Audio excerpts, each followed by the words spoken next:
高橋美咲、24歳。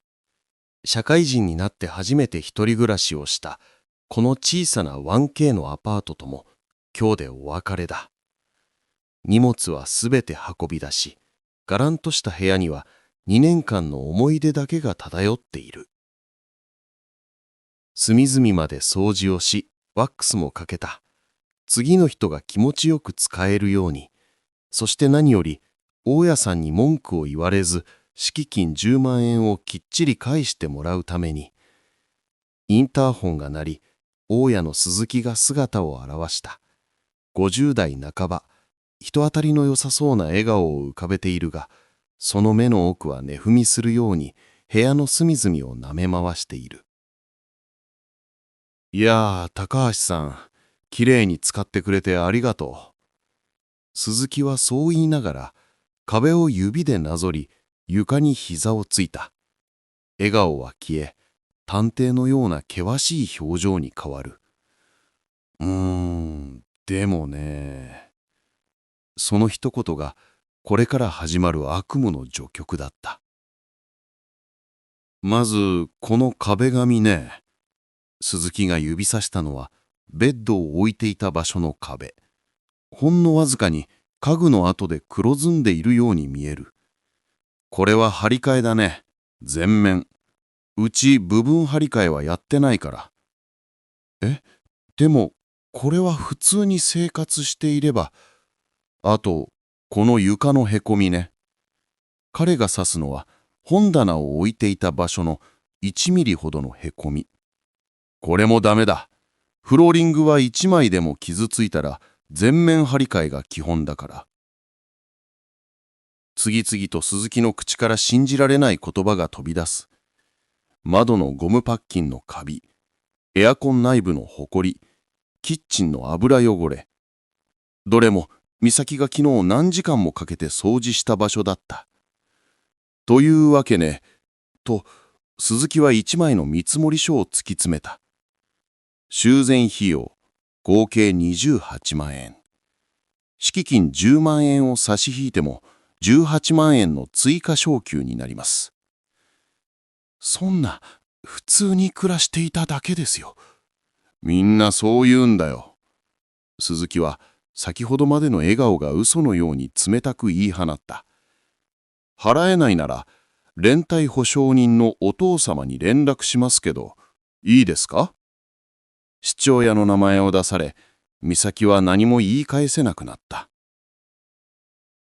その夜、美咲は新しいアパートの段ボールの山の中で眠れずにいた。28万円。社会人2年目の彼女にとって、それはあまりにも大きな金額だった。何より、あの大家の態度が許せない。あれは弱い立場の人からお金を巻き上げようとする悪意に満ちた目だった。悔し涙がこぼれる。父親に迷惑はかけられない。泣き寝入りするしかないのか。そう思いながら彼女はスマートフォンのペン先窓に震える指で打ち込んだ。退去費用、不当請求。画面に表示された検索結果の中に一つの光を見つけた。国土交通省が定めた現状廃区をめぐるトラブルとガイドライン。そこにはこう書かれていた。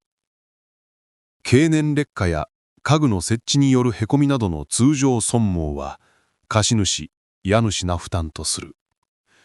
壁紙の張り替え費用は6年で残存価値1円になることを考慮する。美咲はむくりと体を起こした。ガイドラインを読み進めるうちに悔し涙は静かな怒りの炎に変わっていく。鈴木の請求はほとんどが不当なものだったのだ。まだ泣くのは早い。彼女は反撃の準備を始めた。翌日、美咲は行動を開始した。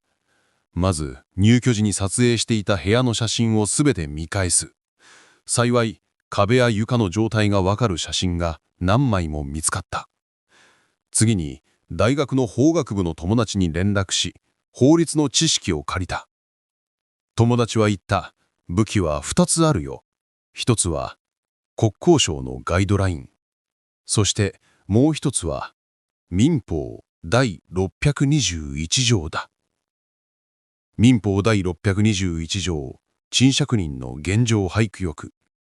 そこには、賃借人は通常の使用によって生じた損耗については、その責めに増せないと明記されている。法律もガイドラインも美咲の味方だった。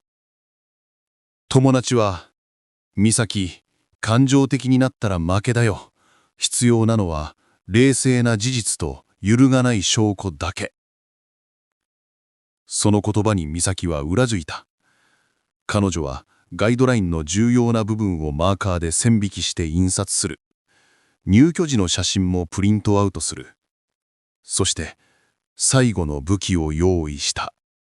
それは内容証明郵便だった。美咲はパソコンに向かい、一通の文書を作成した。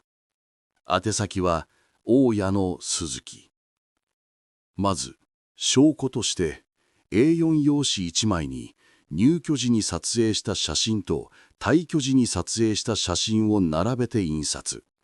入居時と退去後のラベルをつけ、ほとんど変化がないことを視覚的に証明する資料を作成しました。言葉よりも雄弁が何よりも証拠です。その上で文書を作成します。文面は丁寧だが断固としたものだった。まず、請求された28万円の見積もりに対し、ガイドラインと民法を根拠に支払いの義務がないことを明確に主張した。壁紙の減価償却、通常損耗の範囲といった専門用語を正確に並べる。次に、不当な請求を続けるのであればと前置きをして、こう続けた。消費者契約法第10条に基づき、一方的に消費者の利益を害する条項は無効です。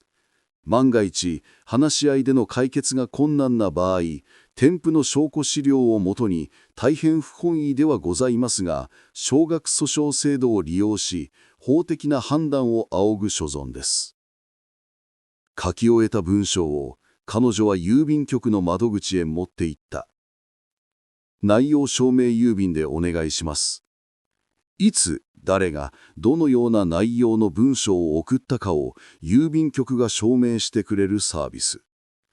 これは、ただの手紙ではない。写真という客観的証拠を添付した法的手続きを視野に入れた最後通帳だった。内容証明郵便が届いた翌日の朝、美咲のスマートフォンがけたたましくなった。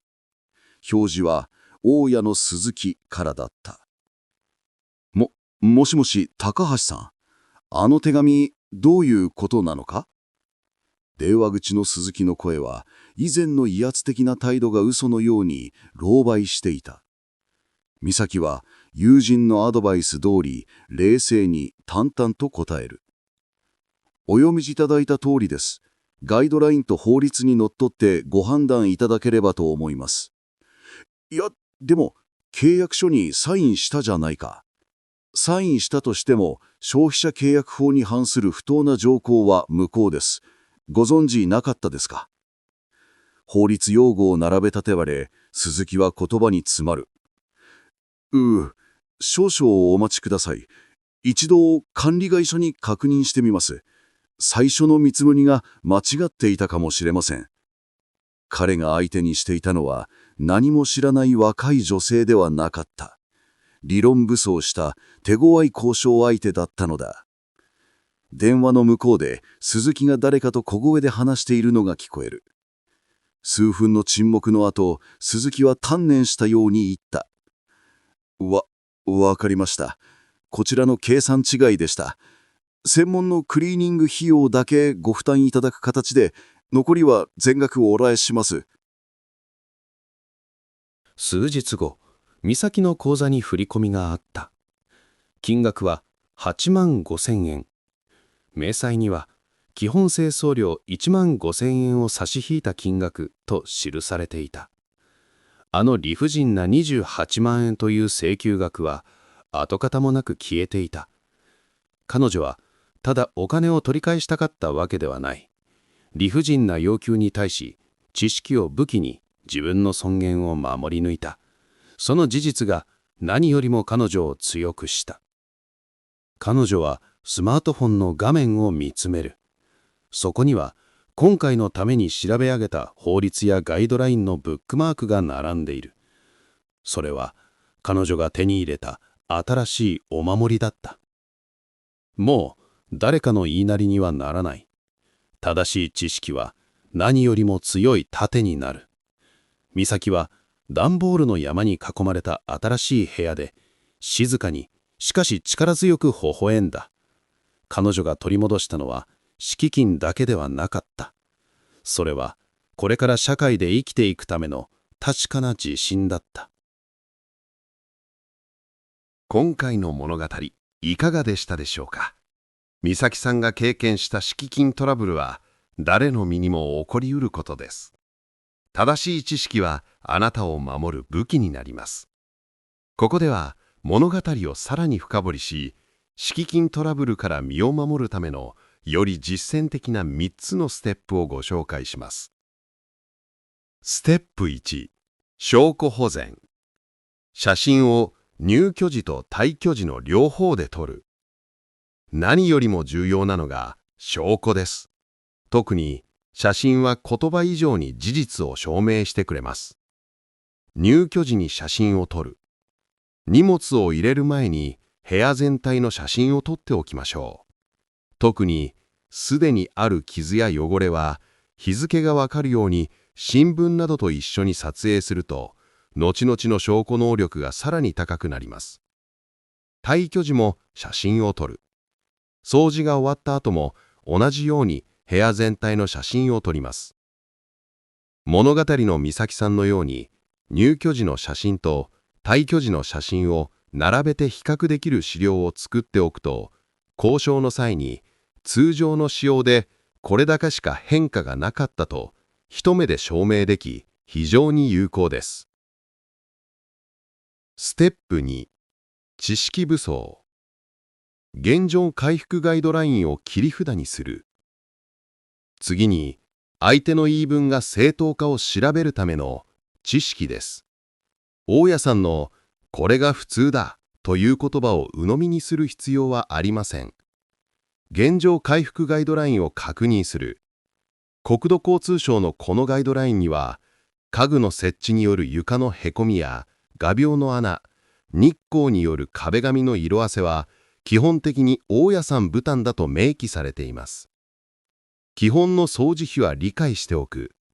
物語のように全くの全額返還ではなく、専門業者の基本的なハウスクリーニング代が1万から2万円程度差し引かれるのは判例でもよくあることです。不当に高額でなければ、ある程度の掃除費は正当な請求である可能性も理解しておくと、交渉がスムーズに進みます。ステップ3、冷静な交渉。内容証明郵便で意思を示す。証拠と知識が揃ったら、いよいよ交渉です。感情的にならないで、あくまで冷静に事実を伝えましょう。管理会社や不動産業者にも確認を促す。大家さんが高圧的な場合でも、物語のように、一度管理会社にもご確認いただけますかと、第三者を介在させることで相手が冷静になることがあります。内容証明郵便を送る。話し合いが平行線の場合は、内容証明郵便で正式に書面を送ります。その際、ステップ1で作成した比較写真などの証拠を同封すると、こちらには裁判も辞さない客観的な証拠があるという強い意思表示になります。最終手段、少額訴訟。それでも解決しない場合、60万円以下の金銭トラブルであれば、弁護士を立てないで自分で手続きできる少額訴訟も有効な手段です。正しい知識はあなたを守るお守りになります。もしもの時のためにぜひ覚えておいてくださいね。この動画を気に入ってくれたら、ぜひ高評価とチャンネル登録をお願いします。これからもスカッとしながら法律を味方につけるエピソードをお届けします。